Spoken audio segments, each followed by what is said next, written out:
Rosa gets the client-facing work because she's earned that rope. You'll get there, Nadia says it, warmly. She means it warmly. There is nothing in it to argue with. Rosa joined the team 7 months ago. Owen has been on it for 4 years. Owen sits 10 feet from Nadia's desk. Rosa works from the far side of the floor and is in fewer of her meetings. None of it has made the slightest difference. Nobody in that room would call this favoritism in the workplace. It sounds like a manager explaining a decision. It sounds, honestly, like patience. So look at what the sentence claims.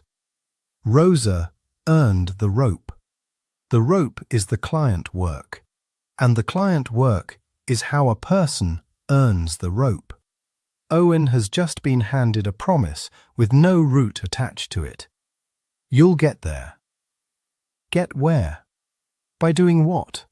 We are going to take that one sentence apart and name each thing it does. There are 5 of them. Here is the first thing to understand about favoritism at work. Your manager is not running one relationship with the team. They are running a separate relationship with each person on it. Researchers have studied this for about 50 years. They call it leader-member exchange, and when those relationships differ inside a single team, that difference has its own name, differentiation. Some people get discretion, a client, a loose brief, the information before the meeting. Other people get the job description. So what decides which one you get? In 2012, James Dulebohn and colleagues pooled 247 studies in the Journal of Management to ask that. 3 findings matter here, and each rests on a small pile of samples, so hold them loosely. Across 9 samples, how similar you feel to your manager tracked the relationship at about 0.5. Across 19 samples, how much your manager likes you, 0.49. And across 6 samples, how competent your manager rates you, 0.38. Now the qualifier, because it cuts both ways.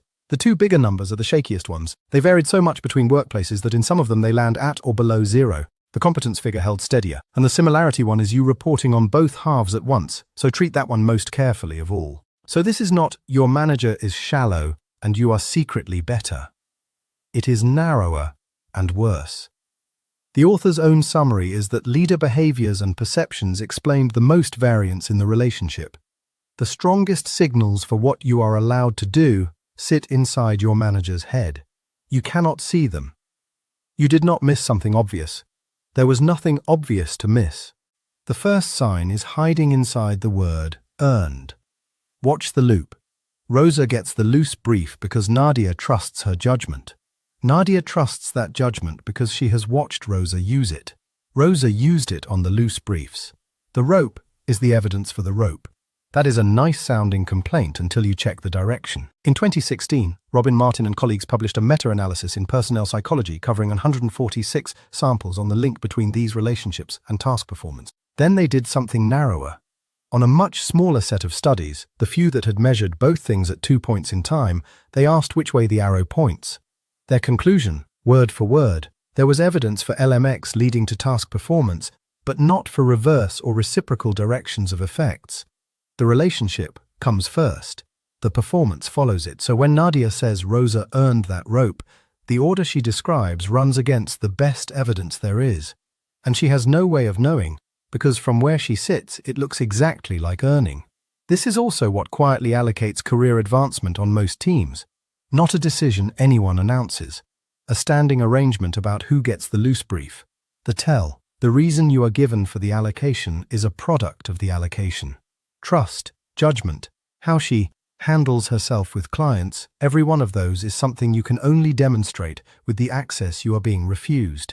The counter, do not argue about whether Rosa earned it. You will lose, and you should. On the rope she was given, she probably did earn it. Argue about the rope.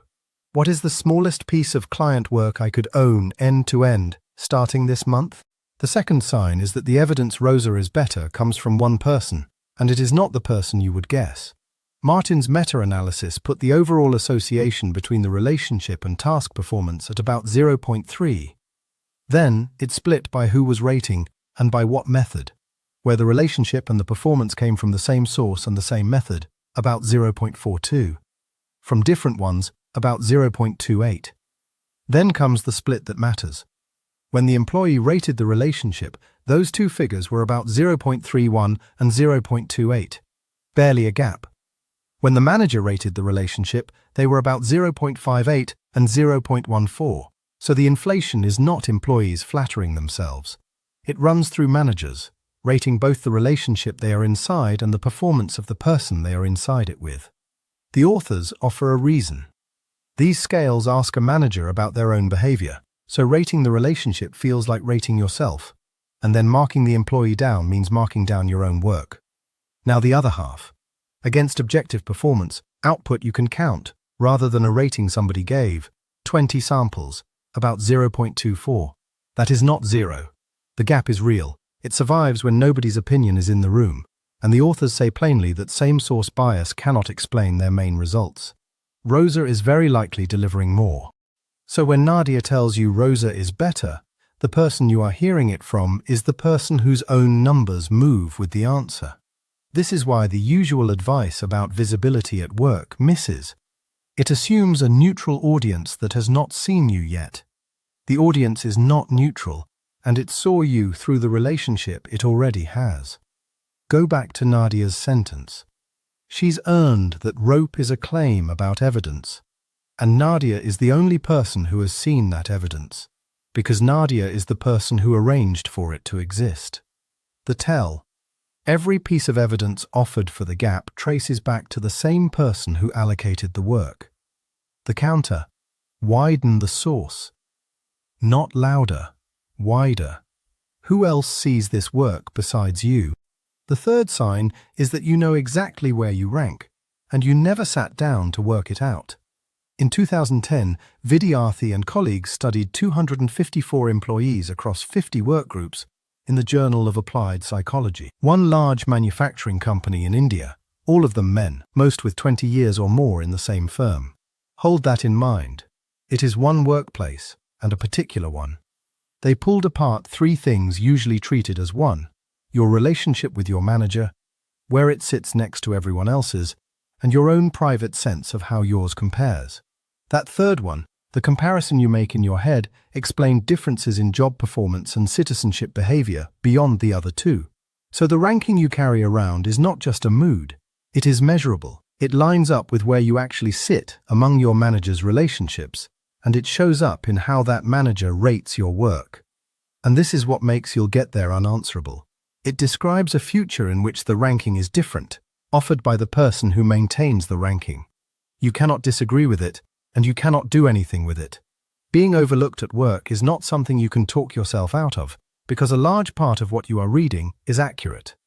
The advice to stop comparing yourself is asking you to unsee data. The tell.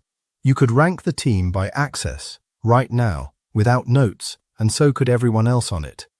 The counter. Stop testing whether the ranking is real. Test whether it moves. 6 months from now, what would be different about the work I'm handed? The fourth sign is that this costs you something, and there is no event to point at. In 2024, Matthias Diebig and colleagues surveyed 322 employees across 75 teams in Germany, published in Current Psychology. For each person, they measured how far their relationship with their manager sat above or below their team's average, and measured strain on a standard self-report scale for irritation. The further below the team average a person sat, the more strain they reported. Then they looked at the team level.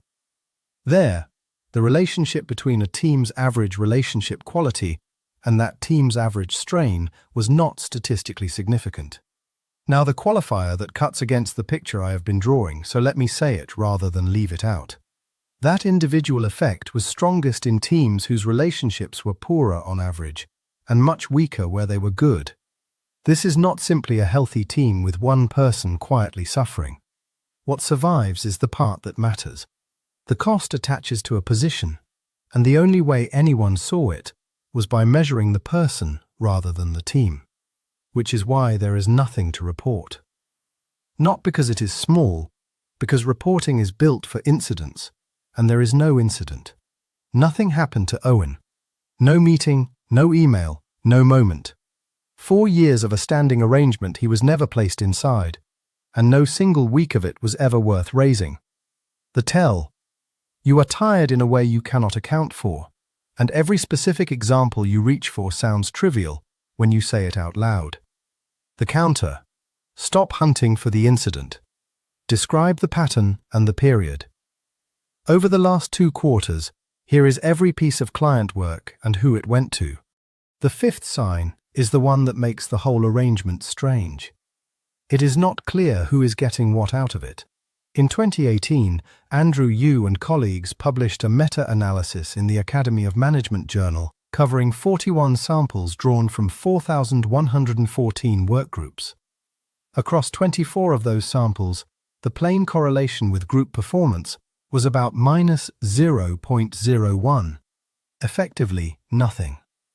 Across 21 samples, differentiation was negatively related to what a group holds in common: its collective attitudes, its commitment, its shared sense of what it can do, its sense of whether things are fair, about -0.24 or -0.32, corrected for measurement error. And across 18 samples, to the group's processes, conflict, coordination, people going beyond their roles, about -0.3 or -0.35 corrected. Then the authors modeled it properly, and once you hold that damage steady, the direct link between differentiation and performance turns positive, about 0.14. That is the easiest result in this video to get wrong, so take it carefully. Differentiation does appear to carry a direct benefit. You cannot see it in the plain correlation. The same arrangement is grinding down the group's shared attitudes and its processes at the same time, and that hides it. The authors also note that most of the studies underneath were not designed to establish cause, so the case for concentrating discretion is real. It just arrives packaged with a measurable cost to everything the group holds in common. In the raw numbers, the benefit never surfaces at all. This is the part of favoritism in the workplace that nobody defends out loud, and mostly nobody has to, because nobody is measuring the second half. The tell: the arrangement is defended in terms of efficiency, and nobody can produce the efficiency. The counter: ask the question upward, about the team, not about you. How do we know the way work is distributed here is producing better results? 3 things this video is not saying, and they matter. It is not saying Nadia is a bad manager. Differentiation is not a character flaw. It is what happens whenever a manager has discretion and limited attention, which is every manager. It is not saying this is discrimination. Nothing here needs a protected characteristic. It runs on ordinary liking and ordinary familiarity, which is precisely why nothing can be filed, and why the advice to document and escalate so often goes nowhere. And it is not saying differentiation always fails. Hold the damage to the group steady, and that direct effect on performance was positive. There is a real trade being made. It is just that one person absorbs most of the cost, and it is not the person making it. Look again at the advice everyone gives. Build rapport. Raise your likability. Do what the favorite does. Ask how you can get similar opportunities. Now look at what that asks you to do. It asks you to apply for membership of a group whose closure is the mechanism. There is no application form. And if there were, being the sort of person who filled one in would be evidence against you. There is a better question, and it is not warmer, it is colder. The same 2012 meta-analysis found something worth ending on. How good your relationship with your manager is tracked how procedurally fair your workplace felt to you at about 0.55. It tracked job performance at about 0.34. How fair the process feels is bound up with the relationship you happen to have, which is exactly why the process has to exist somewhere outside it. So, stop asking to be trusted. Ask for the rule.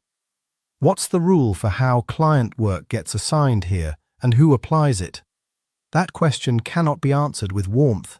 It either has an answer or it does not, and both tell you what you came to find out. 5 signs. The earned rope, where the reason is made of the thing. The one who is seen working, where the evidence comes from the person who allocated it. The comparison you did not choose to make. The cost, with no incident. And the trade nobody can show a return on. The obvious next question is what happens when you do ask, when the conversation about the rule turns into a conversation about how you raised it and you become the item on the agenda. That is a different mechanism. It has its own name, and it is the next video.